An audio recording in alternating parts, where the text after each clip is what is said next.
Scarlet Crusaders, Chapter 1, The Ramparts Watch. The tavern was alive with noise, clinking tankards, bursts of laughter, and the hum of a bard's lute. Shadows danced across the low beams as firelight flickered, mixing with the earthy smell of spiced ale and damp wool. Soldiers crowded the room, their crimson cloaks a stark contrast to the rough-hewn wooden tables. Corwin leaned back in his chair, his armor undone and helm discarded beneath the table. His fingers brushed a lock of the barmaiden's hair as she bent closer to hear him over the din. "It's only a few hours. They won't miss me," he said, his grin teasing but lazy. "They might," she replied, her voice low, though her eyes sparkled with mischief. "And the captain will have your head." Before he could reply, the door slammed open with a crack that silenced the room. A gust of cold air swept in, along with the tall figure of Captain Ryan.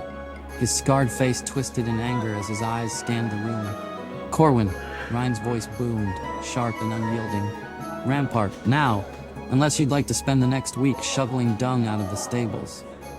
The room burst into low chuckles as Corwin groaned, rising reluctantly. He shot the maiden a wink and leaned down to kiss her cheek. "Don't wait up," he murmured. "Maybe I won't," she quipped, but her hand lingered on his arm. The streets of Highwall were quiet now, the echoes of the tavern fading as Corwin trudged toward the ramparts. The city rose around him like a fortress, its towering walls carved directly into the cliff face of the great seawall. The thunder of waves crashing against stone reverberated beneath his boots, a constant reminder of the city's isolation. The streets were alive in their own way. Dim lanterns lit merchant stalls, their goods packed for the night. Beggars huddled in alleys, their thin forms wrapped in scraps of cloth. The air smelled of salt and damp stone, a reminder that even here, high above the sea, the ocean ruled. Highwall was impregnable on three sides, flanked by jagged cliffs and an unyielding ocean. Only the front faced the plains, its sprawling ramparts the sole defense against what lay beyond. Corwin reached the base of the ramparts, the air growing colder as he ascended the stone steps. The torches atop the wall flickered against the night wind, casting long shadows over the parapet. At the top, Harlan leaned against his spear, his face haggard with boredom. "Took your time," he muttered. "Captain's got a sense of humor," Corwin replied, slipping on his helm. "What's the word?" "Quiet. Spotted a few Worgons skulking near the tree line earlier, but they didn't linger, probably picking over the remains of the last patrol." Corwin frowned but said nothing. The Worgon, wolf-like creatures with hollow eyes and decayed flesh, were scavengers at best, harbingers at worst.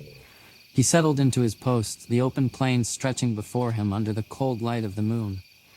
At first, it was still, the faint rustle of wind through the grass, the distant hoot of an owl. But something pricked at the edge of Corwin's senses, a faint movement on the horizon. He squinted, leaning forward, the hairs on his neck rising as the shadow took shape. A mass of figures moved in the distance, their shuffling gait unnatural, their forms twisted and broken. Moonlight glinted off bone and steel as the horde grew larger, a sickening wave of decay spilling toward the city. "Gods," Corwin whispered, his breath frosting in the night air. "Alarm! The undead! To arms!" Corwin's voice rang out, piercing the night as bells began to toll. The sound of his shout and the deep resonance of the bells sent soldiers scrambling through the city, lanterns flaring to life as the streets filled with shouts and hurried footsteps. Corwin tore himself away from the sight of the advancing horde, his boots pounding against the stone as he sprinted toward the central barracks. The cool night air burned his lungs, but he didn't stop, weaving through the chaos of soldiers arming themselves. He burst into the command chamber, where Captain Ryan stood hunched over a map, barking orders to his lieutenants. "Sir!" Corwin shouted, his voice sharp and urgent. "They're here. The undead horde is marching on the city." Ryan's head snapped up, his face grim. Without a word, he strode past Corwin, his crimson cloak trailing behind him as he ascended the rampart stairs two at a time. Corwin followed, his pulse pounding as the bells grew louder. From the top of the wall, Ryan stopped and stared. The plains below were no longer empty. They churned with movement, the undead advancing like a tide of decay. The moonlight glinted off jagged bones and rusted armor, their grotesque forms stretching to the horizon. Gods have mercy, Ryan muttered, his knuckles white as he gripped the parapet. Corwin came to stand beside him, his face pale but resolute. What do we do, sir? Ryan's jaw tightened. He turned, his voice calm but commanding. Sound the full alarm. Wake every man and woman, arm the ballistae, and pray. As the bells tolled and the city sprang to life below them, Ryan and Corwin stood side by side, the cold wind biting at their faces. The battle for Highwall had begun, and the weight of their survival rested on their shoulders.